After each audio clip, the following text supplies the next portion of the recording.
Hi, வாங்க இன்னைக்கு கௌரி சமையலறை இன்னொரு இன்ட்ரெஸ்டிங்கான டிப்ஸ் பார்க்கலாம். மளிகை ஜாமானெல்லாம் எவ்வளோ வாங்குறது, மந்த்லி இயர்லி எப்படி வாங்குறது, அதை எப்படி சேவ் பண்ணுறது, எப்படி ஆர்கனைஸ் பண்ணுறதுன்னு ரொம்ப நாளாக கேட்டுட்டு இருக்காங்க. அது அவங்கவுங்க ஃபேமிலியை பொறுத்து தான், மெம்பர்ஸை பொறுத்து, அவங்க ஃபுட் மெத்தடை பொறுத்து தான். இருந்தாலும் நான் எப்படி என்னோட திங்ஸ் ஆர்கனைஸ் பண்ணுறேன், என்ன வாங்குறேன், எப்படி அதை வச்சு பண்ணுறேன் அப்படின்னு நான் ஒரு வீடியோ பண்ணியிருக்கேன். இதில் உங்களுக்கு யூஸ்ஃபுல்லாக இருக்கிறத எடுத்துக்கோங்க, மற்றது உங்கள் லைஃப் ஸ்டைலுக்கு தகுந்த மாதிரி நீங்கள் மாடிஃபை பண்ணிக்கோங்க. எனக்கு கிச்சன் பக்கத்தில் அடுப்பு பக்கத்துலேயே ஒரு கபோர்டு இருக்குது சின்னதாக. இதில் கீழே கொக்கியில் கொக்கி மாதிரி போட்டிருக்கேன். இதில் கைப்பிடி, கத்திரிக்கோல், இந்த மாதிரி கைப்பிடிக்கிற துணியெல்லாம் மாட்டி வச்சுக்குவேன். அப்புறம் இந்த கபோர்டுக்குள்ள என்ன இருக்குன்னு பார்க்கலாம். சின்ன கபோர்டு, டெப்த் ரொம்ப கம்மி. இந்த மாதிரி பாக்ஸ் இது மட்டும்தான் இது பிடிக்குது பாருங்க, இதுவே கரெக்டா இருக்கு. இது இடம் கம்மியா பிடிக்குது, 1 கிலோ பிடிக்குது. இது ஸ்பூனோட அவைலபிளா இருக்கு. இது நீங்க இந்த மாதிரி தான் வாங்கணும்னு இல்லை, உங்க கபோர்டு தகுந்த மாதிரி ரவுண்ட் பாக்ஸ் கூட வாங்கிக்கலாம். எனக்கு ரவுண்ட் பாக்ஸ்னா இவ்வளோ பிடிக்காது. இது நான் 4, 8, 16 பாக்ஸ் வச்சிருக்கேன். இந்த மாதிரி பாக்ஸ் 1 டஜன்ல இருந்து 1.5 டஜன் 1 கிலோ பாக்ஸ் நீங்க என்ன சைஸ் உங்க கபோர்டு தகுந்த மாதிரி நீங்க வாங்கிக்கோங்க. இது டெய்லி யூஸ் பண்ற திங்ஸ் எல்லாம் இப்படி அடுப்பு கிட்டேயே வச்சுக்குவேன். இது ஸ்பூனோடய வருது. தேவையானதுக்கு ஸ்பூன் போட்டுக்குவேன், பருப்புக்கெல்லாம் தேவையில்லைன்னா விட்டுருவேன் நான். இதுல என்னென்ன இருக்குன்னா சுகர் இருக்கு, காஃபி தூள் ஃபில்டர் காஃபி தூள் இருக்கு. அதுதான் நான் சொன்னேன். இது இப்ப நீங்க இன்ஸ்டன்ட் காஃபி குடிக்கிறதுனா நீங்க அந்த பாட்டில் வச்சுக்கோங்க. அப்புறம் இது இட்லி பொடி வீட்லயே ப்ரிப்பேர் பண்ணது. இது எப்பயுமே பாருங்க கம்மியா தான் இருக்கு, தீந்தாதான் மறுபடியும் ப்ரிப்பேர் பண்ணுவேன். இல்ல ப்ரிப்பேர் பண்ணாலும் இதுல ஃபில் பண்ண மாட்டேன், தனியா வச்சிருப்பேன். இந்த பாக்ஸை நல்லா எல்லா திங்ஸும் ஏதாவது தீந்துருச்சுன்னா அந்த பாக்ஸை நல்லா கழுவிட்டு காய வச்சுட்டு தான் நான் ஃபில் பண்ணுவேன். அப்புறம் வெல்லம் என்னோட ரெசிபிஸ்ல எல்லாம் நான் யூஸ் பண்ணுவேன். அது அயன் சக்தி நிறைய இருக்கு, அதே மாதிரி அந்த டேஸ்ட்டும் பிடிக்கும். அதனால வெல்லம் 1/2 கிலோ வாங்கி நுணுக்கி வச்சிருப்பேன். அப்புறம் இந்த உப்பு, புளி, மிளகா சொல்லுவாங்க, அது சமையலுக்கு கண்டிப்பா தேவை. இது புளி இருக்கு, உப்பு சால்ட்டும் இருக்கு, கல் உப்பும் இருக்கு. இப்ப நிறைய ஆர்டிக்கல் படிச்சேன், சால்ட் உப்பை கிளீன் பண்றதுக்கு நிறைய கெமிக்கல்ஸ் யூஸ் பண்றாங்க, அதனால கல் உப்பே பரவாயில்லன்ட்டு அதனால முடிஞ்ச வரைக்கும் கல் உப்பு யூஸ் பண்றேன். இப்போ 2-3 வருஷமா சால்ட் ஏதாவது ரொம்ப தேவைப்பட்டதுக்கு மட்டும்தான் யூஸ் பண்ணுவேன். வரமிளகாய் தாளிக்கிறதுக்கு வச்சிருக்கேன். அப்புறம் பொட்டுக்கல்ல, உளுத்தம்பருப்பு, துவரம்பருப்பு, வெந்தயம் எப்பயுமே 1 கிலோ 1/2 கிலோ வாங்குவேன். ஏன்னா டெய்லி வெந்தயம் ஊற வச்சு குடிப்போம். அந்த வீடியோ நான் அப்லோட் பண்ணியிருக்கேன், அது ஹெல்த்துக்கு ரொம்ப நல்லது. அதுக்கப்புறம் வெந்தயம் நான் மாவு, இட்லி மாவு அரைக்கும் போது உளுந்து பாதி அளவு போட்டுட்டு வெந்தயம் ஜாஸ்தியா போடுவேன். அது இட்லியும் சாஃப்டா வருது, தோசையும் நல்லா கிறிஸ்பியா வருது. அந்த வீடியோ பார்த்துட்டு கூட ஒருத்தர் சொல்லியிருந்தாங்க, இந்த மாதிரி என் பையனுக்கு இட்லியே பிடிக்காது, பட் இப்ப இட்லி வேணும்னு கேட்கறான், அந்த மாவு ரொம்ப நல்லா இருந்துச்சுன்ட்டு. அதை படிச்சும் போது எனக்கு ரொம்ப சந்தோஷமா இருந்துச்சு. அப்புறம் பிரியாணி இலை வச்சிருக்கேன். இது மசாலா பாக்ஸ்ல பூதா, அது பெருசு பெருசா இருக்கும், அதனால இதுல வச்சிருக்கேன். டீ தூள் வச்சிருக்கேன், அது 2 டீ தூள் மிக்ஸ் பண்ணுவேன். அது எப்படிங்கிற வீடியோ டீட்டெயில் வேணும்னா நான் இங்க டீ மசாலா ஒரு வீடியோ போட்டிருக்கேன், அதுல என்ன டீ தூள் செலக்ட் பண்றதுன்னு நான் சொல்லியிருக்கேன், அதுல வேணா நீங்க போய் பார்த்துக்கோங்க. அப்புறம் பாசிப்பருப்பு துவரம்பருப்புக்கு ஈக்குவலா யூஸ் பண்ணுவேன், கூட்டு கீரையோட சேர்த்து கடையிறதுக்கு. சாம்பாருக்கே பாதி துவரம்பருப்பு பாதி பாசிப்பருப்பு போட்டு செய்வேன். பாசிப்பருப்பு, வெள்ளை ரவை, இது ரெண்டுமே 1/2 கிலோ 1 கிலோ எவ்வளோ வாங்குறனோ வாங்கிட்டு வந்தோடனே மொத்தமா கொட்டி ட்ரை ரோஸ்ட் பண்ணிட்டு ஆறுனோடனே இந்த டப்பால போட்டு வச்சிருவேன். அது வண்டு உழுகாமையும் இருக்குது, அதே சமயம் நம்ம கொஞ்சம் கொஞ்சம் வேணும் அப்படின்னா அவசரத்துக்கு டக்குன்னு எடுத்து கொஞ்சம் கொஞ்சமா ட்ரை ரோஸ்ட் பண்ணிட்டு இருக்க தேவையில்லை. மேல 2 சில்வர் பாக்ஸும் ஒரு ஆயில் பாக்ஸும் வச்சிருந்தேன். இப்ப அதுல 1ல கொத்தமல்லி தூள் இருக்கு, வீட்லயே அரைச்சது. கொத்தமல்லியை வறுத்து 1 கிலோ அரைச்சு வச்சுட்டா பிளெயின் கொத்தமல்லி தூள், வெயில்ல காய வச்சு அரைப்பேன். இன்னொன்னு வரமிளகா தூள் இருக்கு, இதுவும் வரமிளகா 1 கிலோவை நல்லா வறுத்துட்டு வெயில்ல காய வச்சு அரைச்சிக்கிட்டா வருஷத்துக்கு யூஸ் பண்ணலாம். இது மசாலா பாக்ஸ்லயே நான் ஃபில் பண்ணி வச்சுக்குவேன். மசாலா பாக்ஸ் எப்படி ஆர்கனைஸ் பண்றதுங்கிற வீடியோவில் அது நான் டீடைல்ஸ் போட்டிருக்கேன், அதுல போய் பாருங்க. இது எல்லாத்துலயும் தனியா ட்ரை ஸ்பூன் போட்டு வச்சிருவேன். அப்போ நம்ம ஈரம் படாம அந்த மசாலா பாக்ஸ்ல ரீஃபில் பண்ணும்போது கையை நல்லா தொடச்சிட்டு பண்ணணும், அந்த மாதிரி பண்ணிக்குவேன். அப்புறம் இந்த ஆயில் ஆயில் ட்ரே எப்படி ஆர்கனைஸ் பண்றதுன்னு நான் ஏற்கனவே வீடியோ போட்டிருக்கேன். நம்ம பேக்கெட்டா தான் வாங்குறோம் ஆயில். இப்போ பேக்கெட்டா வாங்கி அதுல அந்த ஜாடியிலயோ நீங்க கண்டெய்னர்லயோ ஊத்துனது போக மீதி இருக்கும் இந்த கவர்ல 1/2 லிட்டர் ஆயில். இது அப்படியே இதுலயாவது வச்சு இப்படி செவுத்துல சாய்ச்சி வச்சிங்கன்னா சாஞ்சு போய் கொட்டிட்டு நிறைய வேலை வாங்கும். அதனால இப்படி ஒரு டைட் கண்டெய்னர்ல போட்டு இது ஓபன் பண்ணி தான் இருக்கு. இப்படி மூடி வச்சிட்டோம்னா இந்த டப்பாவே கீழே விழுந்தா கூட ஆயில் வந்து கீழே சிந்தாது. ஃப்ரிட்ஜ் பக்கத்துல பீரோ சைஸ்க்கு ஒரு பெரிய கபோர்டு இருக்கு. அதுல வந்து நான் ரைஸ் ட்ரம்ஸ் வந்து 25 கிலோ ட்ரம் 2 சில்வர் ட்ரம் மூடி போட்ட மாதிரி வச்சிருக்கேன். அதுல வந்து ஒண்ணுல இட்லி அரிசி சாப்பாட்டு அரிசி அதுலயே படி உலக்கெல்லாம் போட்டு ஸ்டோர் பண்ணிருக்கேன். படி உலக்கெல்லாம் அது எப்படி மெஷர்மெண்ட் யூஸ் ஆகும் அப்படிங்கிற வீடியோவும் நான் அப்லோட் பண்ணிருக்கேன். அது எனக்கு வருஷத்துக்கும் வரும். அதுவும் உங்களோட இதை பொறுத்து தான், உங்க மெம்பர்ஸ் பொறுத்து. இப்ப 5 கிலோ 10 கிலோ எல்லாமே வருது இட்லி அரிசி சாப்பாட்டு அரிசி. அதுக்கு தகுந்த மாதிரி அதுக்கு கண்டெய்னர் வாங்கி அதை ஈரம் இல்லாம கொட்டி வச்சுக்கோங்க. அது தீந்தோடனே வாங்கிக்கோங்க. இவ்வளோ நாளுன்னு இல்லை, இப்ப 1 வருஷத்துக்கு நம்ம வாங்குறோம், 10 மாசத்துலயே தீந்துச்சுன்னா வாங்கிக்கலாம். வருஷம் பூரா கிடைக்குது. அதே மாதிரி 1 வருஷத்துக்கு வாங்குறோம், 1.25 வருஷத்துக்கு வந்தாலும் தீந்ததுக்கு அப்புறம் வாங்கிக்கோங்க. அதே மாதிரி அந்த பெரிய ரைஸ் கபோர்ட்ல வந்து இந்த மாதிரி ஒரு ட்ரே வச்சிருக்கேன்.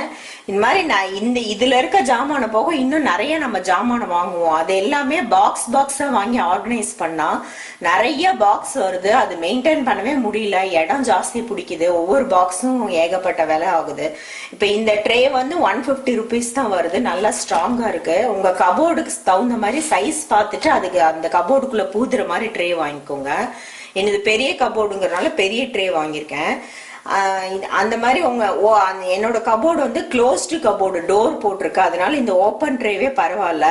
நான் இன்னொரு ட்ரே எக்ஸ்ட்ரா வச்சிருக்கேன் பாருங்க. இது வந்து க்ளோஸ்டு ட்ரே. இந்த மாதிரியும் வருது. உங்க கபோர்டு ஓப்பனா கதவு இல்லாம இருந்துச்சுன்னா இந்த மாதிரி வாங்கிட்டீங்கன்னா மூடி வச்சுக்கலாம். இப்ப எனக்கு ஜாமான் அதிகமா இருந்துச்சுன்னா இது 2 ட்ரேலையும் நான் வந்து சேவ் பண்ணுவேன். அதுக்காக தான் இது வச்சிருக்கேன். இன்னைக்கு 1 தான் இருக்கு. நீங்க ஓப்பன் கபோர்டா இருந்தா க்ளோஸ்டு ட்ரே வாங்கிக்கோங்க. உங்க ஜாமானுக்கு தகுந்த மாதிரி 2 ட்ரேவோ 3 ட்ரேவோ நீங்க வாங்கிக்கலாம். இப்ப இதுல எக்ஸ்ட்ரா ஆயில் பேக்கெட் இருக்கு, சால்ட் பேக்கெட் இருக்கு. இதெல்லாம் நம்ம எப்பயுமே தேவைப்படும். இது ஒன்றும் கெட்டும் போகாது. இது வாங்குறத பத்தி பிரச்சனை இல்லை. 2 பேக்கெட் 3 பேக்கெட் எக்ஸ்ட்ரா வாங்கி வச்சுக்கலாம். ஆனா இதுல ஃபில் பண்ண மாட்டேன். இப்ப பாருங்க, இதுல சால்ட் இவ்வளோ கம்மியா இருக்கு. பட் நான் சால்ட் ஃபில் பண்ணல. இது தீர்ந்ததுக்கு அப்புறம் வாஷ் பண்ணிட்டு தான் ஃபில் பண்ணுவேன். வெல்லம் கம்மியா இருக்கு. பட் இங்க எனக்கு வெல்லம் இருக்கு, இருந்தாலும் நான் நுணுக்கிட்டு ஃபில் பண்ண மாட்டேன். இது தீர்ந்ததுக்கு அப்புறம் இதை வாஷ் பண்ணிட்டு ட்ரை பண்ணிட்டு தான் ஃபில் பண்ணுவேன். அப்பதான் பாக்ஸ் கிளீனா இருக்கும். பாருங்க, இப்பயே கொஞ்சம் அழுக்காயிடுச்சு தீர்ற சமயத்துல. அந்த மாதிரிதான் வந்து எல்லாமே இந்த பாக்ஸ் ஒவ்வொரு தடவையும் கழுவுனாதான் இது இவ்வளவு நீட்டா நீங்க மெயின்டைன் பண்ண முடியும். அப்புறம் இந்த மாதிரி ஓபன் பண்ணது எல்லாமே வந்து நான் வந்து ரப்பர் பேண்ட் போட்டு வச்சிருவேன். ஒரு ரப்பர் பேண்ட் ஒரு பேக்கெட் வச்சுக்கிறது ரொம்ப நல்லது. அது ஏன்னா வந்து நம்ம அவசரத்துல எடுக்கும் போது நம்ம மடிச்சு வச்சோம்னா அப்பதான் கீழே கொட்டி நம்மளுக்கு ரொம்ப எரிச்சல் கிளப்போம். அதனால ஓபன் பண்ண பேக்கெட்லாம் ரப்பர் பேண்ட் போட்டுருவேன். அப்புறம் சோயா பால்ஸ் வந்து உடம்புக்கு ரொம்ப ஹெல்த்தி. இது வந்து காய் இல்லாத சமயத்துல டக்குன்னு கை கொடுக்கும். ஒரு 1/4 மணி நேரம் சுடுதண்ணியில் ஊற வச்சிங்கன்னா ரெடி ஆயிடும். இதுல வச்சு வெஜிடபிள் பிரியாணியில போடலாம், பொரியல் பண்ணலாம், கிரேவி பண்ணலாம், இந்த மாதிரி நிறைய பண்ணலாம். இந்த டிஷ்ஷஸ்லாம் நான் ஃபியூச்சர்ல ஆட் பண்றேன். பட்டை வந்து பொடி பண்ணி குடிப்போம். அதனால பட்டை பேக்கெட் எப்பயுமே வச்சிருப்போம். அது வெயிட் ரிடக்ஷனுக்கு ஹெல்ப் பண்ணுது. அப்புறம் கொத்தமல்லி விதையும் நிறைய யூஸ் பண்றது நல்லது. கொத்தமல்லி பொடியும் யூஸ் பண்ணும். கொத்தமல்லி விதையெல்லாம் நான் டெய்லி முருங்கீரை சூப்புக்கு போடுவேன். இதுல பூஸ்ட் வந்து சேஷேவா வாங்கி வச்சிருக்கேன். இது மாத்தி வாங்குவோம். ஹார்லிக்ஸ், பூஸ்ட் எது வேணுமோ. எப்பயும் ரெகுலரா குடிக்கிறது இல்ல, வீக்கெண்ட்ஸ் குடிக்கிறதுனால பாட்டிலாம் வாங்கி வச்சா கட்டி பிடிச்சிருது. ஒரு 10-20 சேஷே வேற வெரைட்டி, இது 5 சேஷே அது 5 சேஷே வாங்கி வச்சுட்டோம்னா நமக்கு எது வேணுமோ யூஸ் பண்றதுக்கு வசதியா இருக்கு. நீங்க டெய்லி குடிக்கிற மாதிரி இருந்தா பாட்டில் கூட வாங்கிக்கலாம். அப்புறம் இந்த சுண்டல் வெரைட்டிஸ் வந்து சொல்லணும்னு நினைச்சேன். இது கொள்ளு, அப்புறம் இது பச்சை பயிறு. இதெல்லாம் வந்து ரோஸ்ட் பண்ணிட்டா முளை கட்ட முடியாது, அதனால அப்படியே தான் யூஸ் பண்ணுவேன். இது கிட்டத்தட்ட ஒரு 15-20 வெரைட்டி மார்க்கெட்ல கிடைக்குது. சன்னா நிறைய கிடைக்குது, சுண்டல், தட்டைப்பயிறு, மொச்சை, கருப்பு மொச்சை, பச்சை பயிறு, இந்த மாதிரி ராஜ்மா, இப்படி நிறைய கிடைக்குது. நான் என்ன பண்ணுவேன், மந்த்லி ஒரு 4 வெரைட்டி மட்டும் வாங்குவேன். இப்ப இந்த மாசம் வந்து பச்சை பயிறு, தட்டைப்பயிறு, சுண்டல், ராஜ்மா வாங்கினேன்னா அடுத்த மாசம் வந்து கொள்ளு, கருப்பு பீன்ஸ், மொச்சை அப்படி வாங்கிக்குவேன். சன்னாவிலேயே சிகப்பு சன்னா இருக்கு, ஒயிட் சன்னா இருக்கு. அது மாதிரி மாத்தி மாத்தி வாங்கிக்குவேன். எல்லாத்தையும் யூஸ் பண்ண முடியாது, மாசத்துக்கு 4 வெரைட்டி தான் யூஸ் பண்ண முடியும். அது இல்லாம இப்ப வந்து எனக்கு சீசனா வந்து பச்சை பட்டாணி, பச்சை மொச்சை, பட்டர் பீன்ஸ்லாம் நிறைய கிடைக்குது. அதனால வந்து நான் இப்ப இந்த மாசம் இதெல்லாம் கம்மியா வாங்கியிருக்கேன். ஏன்னா அது சீசன்ல தான் யூஸ் பண்ண முடியும்னு சொல்லிட்டு அது ஜாஸ்தியா யூஸ் பண்றேன். பச்சை பட்டாணி, மொச்சை அது மாதிரி யூஸ் பண்றதுனால இது அது சீசன் முடிஞ்சிருச்சுன்னா அது நிறைய இந்த மாதிரி சுண்டல் வெரைட்டி எல்லாம், ராஜ்மா அது மாதிரிலாம் நிறைய வாங்கிடுவேன். அது வந்து ரொம்ப நிறைய வாங்கினீங்கன்னா நீங்க அதை ஃப்ரீசர்ல கூட ஸ்டோர் பண்ணிக்கலாம். ஏன்னா இது இந்த சுண்டல் வெரைட்டியும் சீக்கிரமா வண்டு விழுந்துரும். நிறைய வாங்காதீங்க, எல்லா வெரைட்டியும் வாங்காதீங்க. ஒரு மாசம் ஒரு 3 வெரைட்டி வாங்கினீங்கன்னா அடுத்த மாசம் வேற 3 வாங்குங்க. உங்களுக்கு வெரைட்டியாவும் டிஷ் கிடைக்கும். அதே மாதிரி வந்து சீக்கிரமா வண்டும் உழுகாது. இல்ல அடுப்புக்கு பக்கத்திலேயே இந்த சைடு வந்து லெஃப்ட் சைடு அந்த கபோர்டு இருந்துச்சு, ரைட் சைடு வந்து ஒரு ஸ்லைடிங் கபோர்டு இருக்கு. இதுல இந்த 3 மசாலா பாக்ஸும் நான் வச்சிருக்கேன். அது எப்படின்றத வீடியோ தனியா போட்டிருக்கேன், நீங்க அதுல போய் பாருங்க. இதுல காமிச்சா ரொம்ப டைம் ஆயிடும். அது இல்லாம இது ஒரு ட்ரே, ஆர்கனைசிங் ட்ரே வச்சிருக்கேன். இதுல என்ன இருக்குன்னு பாக்கலாம். ரெகுலரா யூஸ் பண்றதுனால அடுப்பு பக்கத்திலே வச்சிருக்கேன். இது ஒரு 12 பாக்ஸ் வந்து சும்மா 10 rupees தான் வருது இந்த பெட் பாக்ஸ். இது நல்ல குவாலிட்டியாவும் இருக்கு. இந்த ட்ரேவும் ஒரு 30 rupees தான் வருது. இது வாங்கி நான் அப்படியே ஆர்கனைஸ் பண்ணி வச்சிருக்கேன். இதுல வந்து என்னென்ன இருக்குன்னா வந்து எல்லாமே ஸ்டிக்கர் போட்டிருக்கேன். கரம் மசாலா எல்லாமே வீட்டுல ப்ரிப்பேர் பண்றது தான். இது ஒரு சின்ன ஜார் மிக்சிக்கு மட்டும் இந்த பாக்ஸுக்கு வர மாதிரி ப்ரிப்பேர் பண்ணிக்குவேன். ஏன்னா இது யூசேஜும் இதுவே 2 மாசத்துக்கு வரும். யூசேஜும் கம்மியா தான் வரும். இந்த மசாலா எல்லாம் அரைக்கும் போது என்ன பண்றதுன்னா அதுக்கு வீட்டுல இருக்க ஜாமான யூஸ் பண்ணாம இதுக்கு லிஸ்ட் தனியா இப்ப 5 கிராம், 10 கிராம், 100 கிராம், 50 கிராம்லாம் கிடைக்குது. அதுக்கு என்னென்ன தேவையோ அது தனியா வாங்கிட்டு வந்து அப்படியே ஃப்ரெஷ்ஷா பிரிச்சு கொட்டி அரைச்சிட்டா நல்லா வாசமா இருக்கு. இது பெப்பரும் வீட்டுல அரைச்சு வச்சிருக்கேன், பெப்பர் வறுத்துட்டு. இது அதுக்கப்புறம் வந்து செலவு ரசப்பொடி, செலவு குழம்பு, செலவு ரசம்லாம் வந்து நான் அப்லோட் பண்ணேன். இந்த நாட்டு மருந்து கடையில வாங்கி இந்த வின்டர் டைம்ல யூஸ் பண்ணுவோம். அப்புறம் வந்து இது வத்தல், இது மிளகு தக்காளி வத்தல் வாங்கியிருக்கேன். இது தீந்துச்சுன்னா அடுத்த தடவை சுண்டல் வத்தல் வாங்குவேன், கொத்தவரங்காய் வத்தல் மாத்தி மாத்தி வாங்கிக்குவேன். எல்லாமே ஒரே டைம்ல வாங்காம. பேர் தெரியறதுக்குலாம் எழுதல, பார்த்தோன்னே தெரியறதுக்குலாம், தெரியாததுக்குலாம் எழுதி வச்சிருக்கேன். அப்புறம் இது ஓமம், இன்டைஜஷன் ஆச்சு ஹெவியா இங்க சாப்பிட்டோம்னா நைட் வந்து தண்ணியில ஓமம் போட்டு கொதிக்க வச்சு குடிச்சோம்னா ஜீரணம் ஆகுது.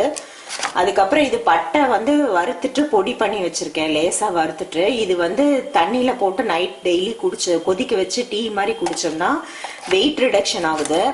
சோடா, சமையல் சோடா. அப்புறம் இது பனங்கள் கண்டு கசகசா பால் பண்ணும்போது யூஸ் பண்ணுவேன். சுக்கு பொடி. அதுக்கப்புறம் இது வந்து கறி மசாலா, கரம் மசாலா வேற, கறி மசாலா வேற. இதுவும் அந்த மாதிரிதான் கம்மியா வீட்லயே ப்ரிப்பேர் பண்ணி ஏர் டைட்டா போட்டு வச்சிருக்கேன். இது ரசப்பொடி மசாலா பாக்ஸ்ல போக மீதி இருக்கு. இது ஒரு மிக்சிக்கு தான் அரைப்பேன், ஏன்னா இது ஸ்மெல் போயிடும். இதுவே 2 மாசம் 3 மாசத்துக்கு வரும். அதுக்கப்புறம் தீந்ததுக்கு அப்புறம் ஃப்ரெஷ்ஷா அரைச்சுக்குவேன். இது ஜாதிக்காய், ஜாதி பத்திரி இருக்கு.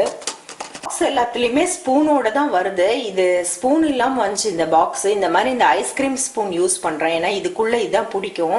தனித்தனியா எல்லாத்துக்கும் போட்டு வச்சிருக்கேன். அப்ப நம்ம ஈர எதுவும் ஈர ஸ்பூன்லாம் யூஸ் பண்ண வேண்டியதில்லை. அது ரொம்ப முக்கியம், அப்பதான் வந்து கெட்டு போகாம இருக்கும். அது இல்லாம இந்த பெரிய கபோர்ட்ல இந்த 4 பாக்ஸ் ஸ்டோர் பண்றேன். இதுல என்ன இருக்குன்னா வந்து இதுல கோதுமை மாவு இருக்கு. இது முழு கோதுமையா வாங்கி தான் நான் அரைப்பேன். 4 கிலோ 3 கிலோ அப்படி வாங்கி அரைச்சு 2 மாசத்துக்கு யூஸ் பண்ணுவேன். இது சப்பாத்திக்கு நல்லா ஃபைனா மில்ல கொடுத்து அரைச்சிட்டு வந்து ஆறுனோடனே மூடி போட்டு இந்த மாதிரி ஸ்பூன் போட்டு வச்சுக்குவேன். இது நீங்க வண்டு உழுகும்னு நினைச்சீங்கன்னா நீங்க இதை வந்து ஜிப்லாக் கவர்ஸ் இப்ப கிடைக்குது, எல்லா சைஸும் கிடைக்குது. அந்த மாதிரி வாங்கி கூட நீங்க வந்து ஃப்ரீசர்ல ஸ்டோர் பண்ணிக்கலாம். கோதுமை தோசைக்கு நான் வீட்லயே அரைப்பேன் மிக்சியில. அது எப்படிங்கிற வீடியோவும் அப்லோட் பண்ணியிருக்கேன். அது இப்ப தீர்ந்துருச்சு. அது இதுல வந்து புளி வந்து நான் வருஷத்துக்கும் வாங்குறேன். பங்குனி மாசம் வந்து புது புளி வரும், மார்ச் ஏப்ரல்ல. அது வந்து ஒரு 4 பேர் 5 பேர் இருக்க ஃபேமிலிக்கு 2.5 கிலோ புளி தேவைப்படும் வருஷத்துக்கு. நான் அப்படி வாங்கி அது ஒரு 2 மணி நேரம் வெயில்ல பிரிச்சு போட்டு காய வச்சு பேப்பர் போட்டு அதுல 2 கைப்பிடி அளவு கல் உப்பு போட்டு பெசரி இந்த மாதிரி ஒரு பிளாஸ்டிக் கண்டெய்னர்ல ஸ்டோர் பண்ணி வச்சுக்கிட்டீங்கன்னா வருஷத்துக்கு யூஸ் பண்ணிக்கலாம். இது வந்து ஜாடியிலயோ பிளாஸ்டிக் கண்டெய்னர்லயோ கல்லுப்பு இந்த மாதிரி புளியெல்லாம் ஸ்டோர் பண்ணும். சில்வர் கண்டெய்னர்ல ஒரு மாதிரி ஆயிடும். இது லேடிஸ்க்கு தெரியும், பாய்ஸ்க்கு தெரியாதுங்கிறதுக்காக சொல்றேன். புளி இப்ப வருஷம் ஃபுல்லா கிடைக்குது. நீங்க 1/4 கிலோ 1/2 கிலோ வாங்கினீங்கன்னா இந்த மாதிரிலாம் காய வச்சு உப்புலாம் போட தேவையில்லை. நான் இது வருஷத்துக்கு வாங்குறதுனால இந்த மாதிரி பண்ணிக்கிறேன். இதுல ரெண்டும் வந்து பொடி வந்து 1 கிலோ 1.5 கிலோ அளவுக்கு வருஷத்துக்கும் அரைச்சு வச்சுக்குவேன். ஒண்ணு வந்து சாம்பார் பொடி, இது வந்து சாம்பாருக்கு, அது இல்லாம வெஜிடேரியன் குழம்பு எல்லாத்துக்குமே நான் இது யூஸ் பண்றேன். என்னோட ரெசிபிஸ் பாக்குறவங்களுக்கு இது தெரிஞ்சிருக்கும். இது வீடியோவும் அப்லோட் பண்ணிருக்கேன் இந்த பொடி எப்படி பண்றதுன்னு. இது வந்து சிக்கன் மட்டன் குழம்பு தூள். இது வெஜிடேரியனுக்கும் யூஸ் பண்ணலாம். இந்த மாதிரி உருளைக்கிழங்கு குழம்பு, காலிஃப்ளவர் குழம்பு, அந்த முட்டை குழம்பு அதுக்கும் யூஸ் பண்ணலாம், மஷ்ரூம் குழம்புக்குலாம். இதுவும் அப்படிதான் வந்து இந்த மாதிரி போட்டு அரைச்சிட்டு வந்தோடனே நல்லா ஆற வச்சு இந்த மாதிரி போட்டு ஒரு ட்ரை ஸ்பூன் போட்டு வச்சிருவேன். இந்த மசாலா பாக்ஸ் தீந்தோடனே அதுல ரீஃபில் பண்ணி நான் எடுத்து வச்சுக்குவேன். அது ஸ்மெல் போகாம இருக்கும். இது மெயினா வறுக்கிறது முக்கியம். நல்லா வறுக்கணும், வெயில்ல காய வைக்கணும், மில்ல அரைச்சிட்டு வந்தோடனே நல்லா ஆற வச்சுதான் மூடணும். அதே மாதிரி எடுக்கும் போது ஈரம் படக்கூடாது. இது ஃபாலோ பண்ணீங்கன்னா தான் இதுல வண்டு உழுகாம இருக்கும். ஏன்னா இவ்வளோ அரைச்சு வைக்கிறோம்.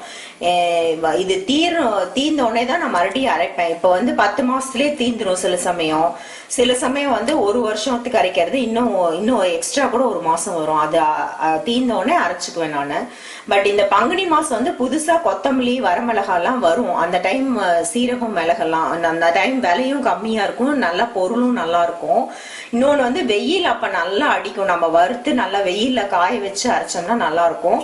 உங்களுக்கு இது டவுட்டா இருக்கு, வெளியே வச்சா எனக்கு செல்லு உழுகுது, அந்த மாதிரி டவுட்டா இருந்துச்சுன்னா, இல்ல பாய்ஸ் எல்லாம் வந்து நிறைய ஜாமான வச்சிருக்க மாட்டாங்க, பேச்சுலர்ஸ் எல்லாம், இந்த மாதிரி எங்ககிட்ட பாத்திரம் இல்லைன்னா இந்த மாதிரி ஜிப்லாக் கவர்ஸ் வந்து 100 கிராம்ல இருந்து 1 கிலோ வரைக்கும் எல்லா சைஸும் கிடைக்குது. இதுல வாங்கி இந்த பொடி நல்லா மில்ல அரைச்சு ஆறினோடனே நீங்க 1/4 கிலோவோ பேக்கெட் பண்ணி நல்லா டைட் பண்ணி லாக் பண்ணிட்டு ஃப்ரிட்ஜ்லயோ இல்ல மேல ஃப்ரீசர்லயோ நீங்க ஸ்டோர் பண்ணலாம். டபுள் டோர் ஃப்ரிட்ஜா இருந்துச்சுன்னா அது எப்பப்ப தீருதோ ஒவ்வொரு பேக்கெட்டா நீங்க எடுத்துக்கலாம். இந்த மாதிரிதான் சூடா இருக்கும்போது ஆனா இதுல போடாதீங்க, ஆறுனதுக்கு அப்புறம் போட்டு ஸ்டோர் பண்ணுங்க.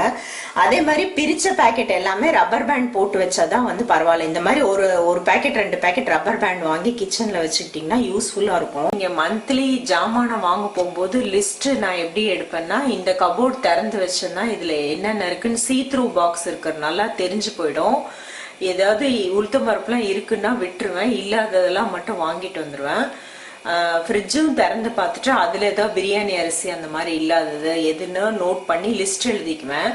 இந்த மசாலா பாக்ஸில் போடுறது கடுகு, உளுத்தம்பருப்பு, கடலைப்பருப்பு, பட்டை, கிராம்பு அதெல்லாம் வந்து 5 கிராம் பேக்கெட்லேருந்து 50 கிராம் 100 கிராம் அந்த மசாலா பாக்ஸ் மட்டும் பிடிக்கிற அளவுக்கு வாங்கிட்டு வந்து கட் பண்ணி அதிலே கொட்டி வச்சிருவோம். அதுக்குன்னு தனியாக பாக்ஸ் எல்லாம் எக்ஸ்ட்ரா பாக்ஸ் வைக்க வேண்டியதில்லை. அதனால வந்து இந்த கபோர்டு திறந்து பார்த்துருவேன், மசாலா பாக்ஸ் திறந்து பார்த்துருவேன், அப்புறம் அந்த ட்ரே எடுத்து பார்த்துட்டு, அப்புறம் உப்புமாவுக்கு வெள்ளை ரவை யூஸ்வலா வச்சிருப்போம். அது இல்லாம வந்து சேமியா, கோதுமை ரவை, அவுல் அந்த மாதிரி அது 2-3 ஐட்டம் அதுவும் எவ்ரி மந்த் மாத்தி மாத்தி வாங்கிக்குவேன் நான்.